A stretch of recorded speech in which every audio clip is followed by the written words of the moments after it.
Michael Center Sale.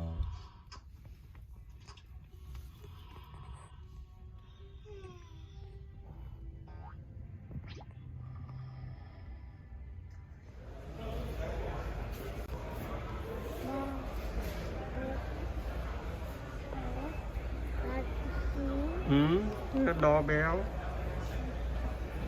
Hôm nay mình vô Michael Center mua cái doorbell đang on sale $50, này 56 nhưng mà đúng ra chỉ có 50 thôi.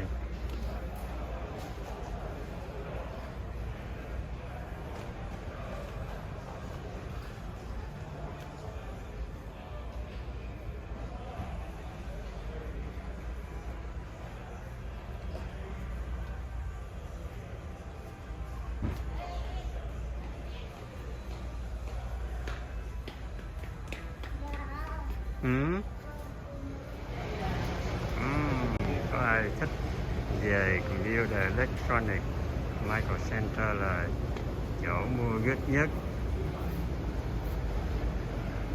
Ba. Cái gì?